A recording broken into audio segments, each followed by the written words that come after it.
En dehors des murs de la salpêtrière, dans les salons et les cafés, on imagine ce à quoi peut bien ressembler le service de Charcot, dit le service des hystériques.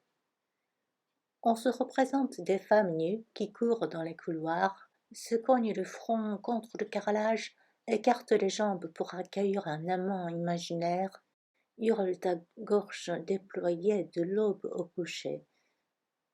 On décrit des corps de folles entrant en convulsion sous des draps blancs, des mines grimaçantes sous des cheveux hirsutes, des visages de femmes obèses, de femmes laides, des femmes qu'on fait bien de maintenir à l'écart, même si on ne saurait dire pour quelle raison exactement celles-ci, n'ayant commis ni offense ni crime.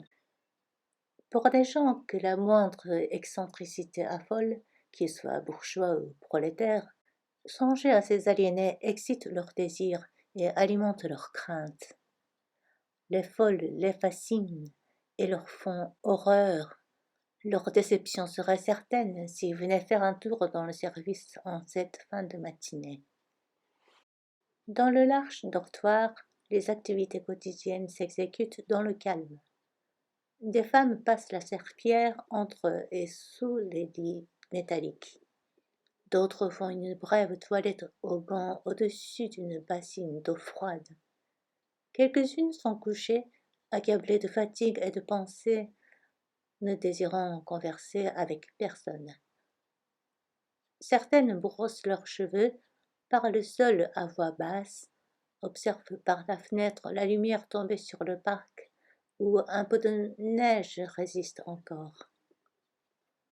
Elles sont de tous âges, de 13 à 65 ans.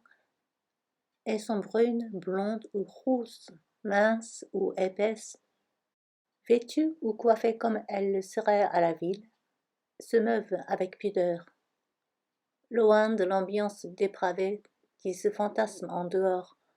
Le dortoir ressemble plus à une maison de repos qu'à une aile dédiée aux hystériques.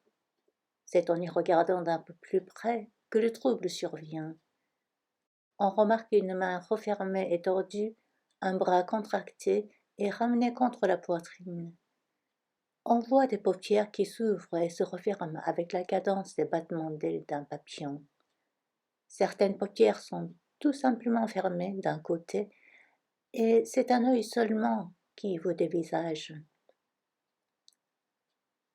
Tout son de cuivre ou de diapason a été proscrit, sans quoi certaines s'effondrent sur place en pleine catalepsie. L'une bâille sans s'arrêter, l'autre est en proie à des mouvements incontrôlés. On croise des regards abattus, absents ou plongés dans une mélancolie des plus profondes. Puis, de temps à autre, la fameuse crise d'hystérie vient secouer le dortoir au sein duquel un calme temporaire flottait. Un corps de femme, sur un lit ou à terre, se plie, se contracte, lutte contre une force invisible, se débat, se cambre, se tord, tente d'échapper à son sort sans y parvenir. Alors on se presse autour d'elle, un interne applique 2 doigts contre les ovaires et la compression finit par calmer la folle. Dans les cas les plus sévères, un tissu imbibé d'éther vient lui couvrir le nez. Les paupières se referment et la crise cesse. Loin d'hystériques qui dansent pieds nus dans les couloirs froids, seule prédomine ici une lutte muette et quotidienne pour la normalité.